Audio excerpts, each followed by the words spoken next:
안녕하세요. 군사 돋보기입니다. 지난 시간에 말씀드린 것처럼 빈센트 브룩스 전 한미연합사 사령관은 최근 한미 동맹의 북쪽을 포함시키자는 놀라운 의견을 발표했습니다. 왜 이런 제안을 했느냐는 배경에는 역시나 점점 더 세계를 지배할 야욕을 불태우고 있는 대륙을 견제하기 위한 목적이 있었는데요. 그런데 이상하게도 미국이 대륙에 대응할 전략에 있어서 미 국방부가 권고했던 경항모에 대한 예산이 빠져 있다는 것이 최근 드러났습니다. 미 해군은 경항공모함에 대해 부정적 견해를 가지고 있으며 그 대신 상륙전의 개념 자체를 크게 바꾸고 있다고 하는데요. 미 해병대는 전차를 버리는 대신 대륙 주변의 섬을 공략하고 대함미사일을 탑재한 차량을 대거 상륙시켜 유사시 대륙의 함대를 박살내려 하고 있습니다. 최근 미 해병대의 사령관은 어려운 예산 상황에서도 자신들의 최우선 예산 순위는 대함미사일이라고 밝혔을 정도로 이 변화는 중요시되고 있는데요. 태평양 지역에서 대륙 해군을 견제하는 역할에는 미 육군 또한 참여해 대륙 주변의 섬 지역에서 강력한 대함미사일 전력을 구축하려 하고 있습니다. 당연히 이들의 뒤편에는 강력한 미 항공모함 전단과 동맹국들의 함대가 지키고 있습니다. 이런 상황에 통일 한국의 국경지대에 한국과 미국이 가진 미사일 포대를 대거 배치한다면 대륙은 어떻게 해야 할까요?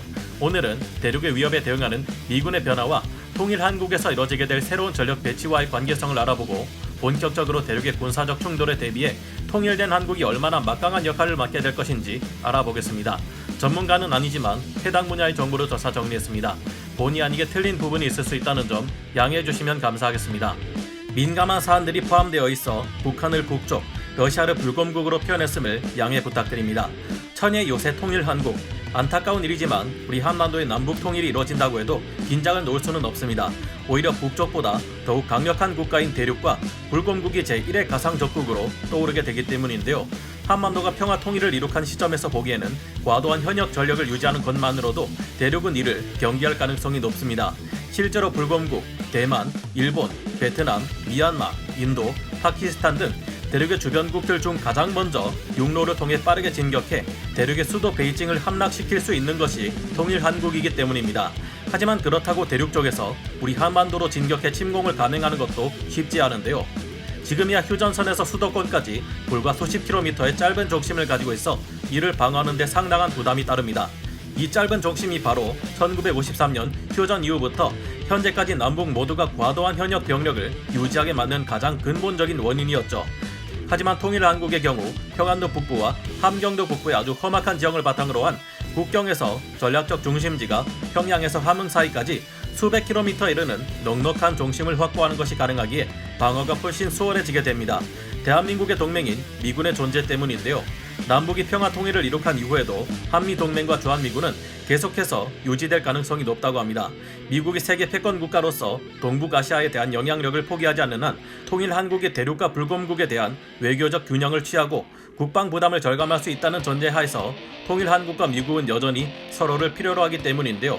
미국과의 동맹 관계 지속으로 인해 우리가 얻을 수 있는 효과는 제공권과 제해권을 장악하고 있는 미군과의 군사정보 공유, 유사시 미 본토로부터의 증원군을 기대할 수 있다는 점, 무엇보다 대륙과 불곰국 등의 무시무시한 핵무기들에 대응하는 핵우산이라는 강력한 보호 조치를 받는다는 것 등을 들 수 있습니다. 핵우산이란 핵무기 비보유국이 핵공격을 받았을 때 핵을 보유한 동맹국이 대신 보복해준다는 개념입니다. 이 같은 조치는 생화학 무기에도 그대로 적용되기 때문에 만약 한국의 다른 나라가 화학 무기를 사용할 경우 그 즉시 한국을 공격한 나라의 수도를 향해 강력한 위력을 가진 미국의 전략 핵무기가 발사되게 되는데요. 통일 한국이 출현할 경우 여기저기 상대해야 할 적들이 많아진 대륙으로서는 전시에 최대한 빨리 한국을 항복시켜야 하는 입장에 놓이게 됩니다. 하지만 통일 한국은 국경으로 압록강, 두만강을 끼고 있으며 개마고원과 백두대간 같은 험준한 지형이 천의 요새 역할을 합니다. 거기다가 북쪽과 대치하며 군사력을 키워온 한국 육군은 세계에서도 한 손에 꼽힐 만큼 최강의 전력을 자랑하기 때문에 대륙 입장으로서 속전속결로 승부를 벌여다가는 모조리 패망에 이를 수 있습니다. 우리의 K2 전차나 K9 자주포가 뛰어난 성능을 자랑하는 것과 달리 대륙의 자주포인 PLZ-05는 형편없는 성능과 떨어지는 정확도를 보여주고 있는데 이런 것 또한 영향을 미치겠죠. 애초에 한국군의 작계를 보면 대륙과의 전쟁터를 북쪽으로 상정하고 계획을 짜 놓았기에 이에 대한 대비도 충실히 되어 있는 편입니다.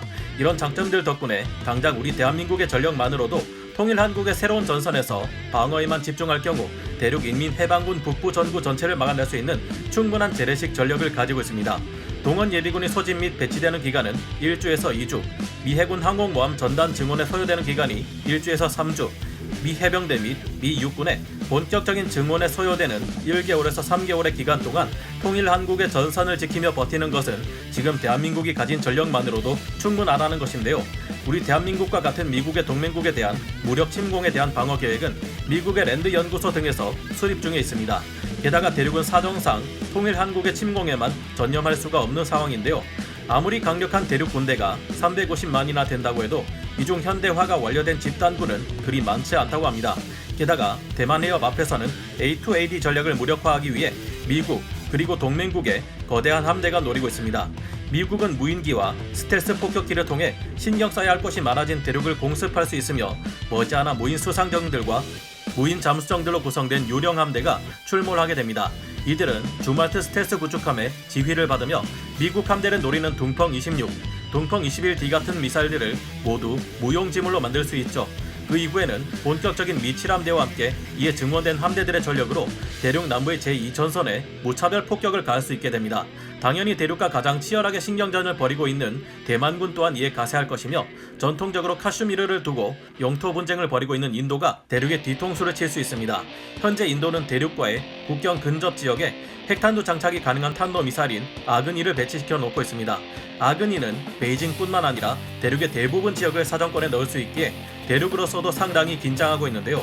사거리 4,000km의 아그니4는 현재 배치가 완료되었고 5,000km의 사거리를 가진 아그니5까지 추가 배치가 가능한데 이렇게 될 경우 동북 삼성까지 노릴 수 있게 된다고 합니다. 거기다가 대륙은 같은 체제를 가지고 있는 불곰 국가도 그다지 사이가 좋지 않죠. 최근에는 영국의 자존심을 크게 건드리는 탓에 영국의 항모 전단까지 출동해 대륙의 함대와 신경전을 벌이고 있고 센카쿠 열도를 두고 영토 분쟁 중인 일본 또한 대륙을 공격할 때 이에 참가할 것은 불을 보듯 뻔한 일입니다. 워낙 상대할 적이 많아지다 보니 대륙으로서는 자기 나라의 치안을 유지하는 데 써야 할 병력까지 동원해 버릴 수 있는데요. 이렇게 될 경우 티베트나 위구르, 대만, 그 외에도 대륙으로부터 독립을 갈망하는 수많은 지역에서 반란을 일으킬 것이 예상되기에 내부 분열까지 일어날 수 있습니다. 한마디로 통일 한국을 함부로 대륙이 손에 넣으려다가는 전 세계 국가로부터 집중 공격을 받고 자멸해버릴 수도 있다는 것인데요. 더구나 이 같은 사례는 실제로도 벌어진 적이 있습니다.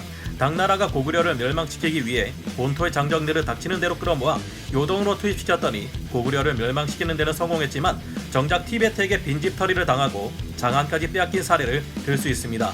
대륙으로부터 대만을 지켜내기 위한 미군의 새로운 전략, 여기에 이제는 미군의 새로운 전략에 대응해야 할 부담까지 가중되고 있는데요. 미 해군은 건조에 앞서 더 많은 연구를 통해 필요성이 검증되어야 하는 경항공모함 CVL을 추진하지 않는 대신 상륙전에 대한 개념을 크게 바꾸고 있습니다. 그동안 미 해병대는 두 개 해병 원정여단 MEB를 지원하기 위해 LHA, LPD, LSD와 같은 전통적인 상륙함 38척을 요구해왔습니다. 하지만 이제는 두 개 해병 원정여단 MEB 지원 요구를 취소하고 LHA, LHD 10척과 LSD, LPD 21척만을 요구하고 있는데요.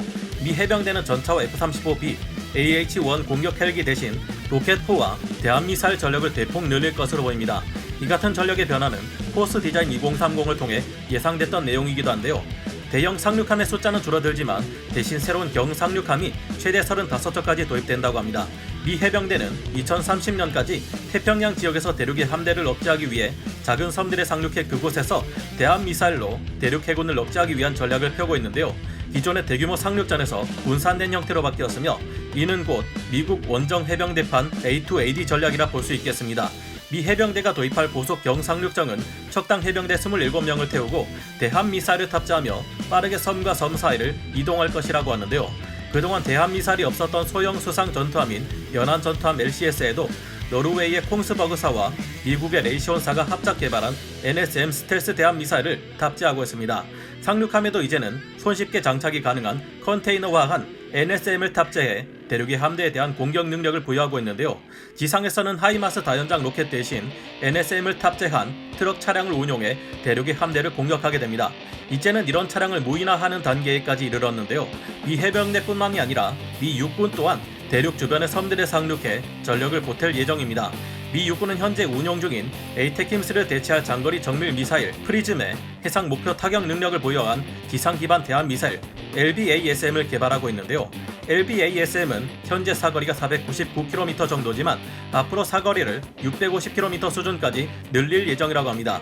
여기에다가 미 해군이 사용하는 토마호크 순항 미사일을 지상 발사형으로 개조한 중거리 미사일 또한 도입해 굉장히 멀리 떨어진 지역의 대륙 수상함을 공격할 수 있도록 할 계획이라고 하는데요. 통일한국이 등장할 경우 대륙에게는 가만히 있는 것 자체만으로도 무시할 수 없는 위협이 될 수 있겠지만 이 지역의 대륙을 공격하기 위한 미사일 포대들까지 전진 배치된다면 대륙으로서는 그야말로 진퇴양난의 상황에 놓일 듯합니다.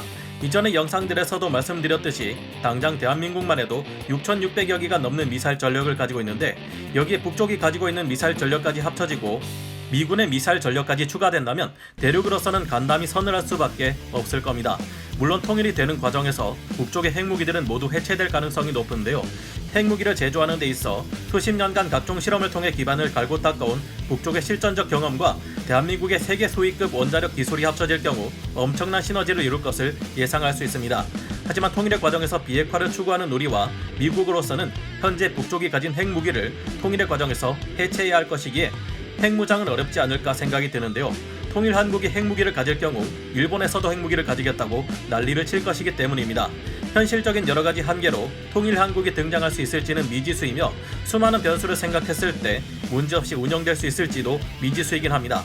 하지만 통일한국이 성공적으로 자리 잡을 경우 평화를 수호하는 전 세계의 많은 국가들에게 있어 지금보다 더욱 큰 영향력을 발휘하게 될 것은 분명하다는 점에서 빈센트 브룩스는 이와 관련된 큰 그림을 그리고 있는 것 아닐까 하는 생각이 드네요.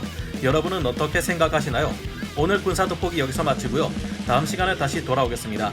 감사합니다. 영상을 재밌게 보셨다면 구독, 좋아요, 알림 설정 부탁드리겠습니다.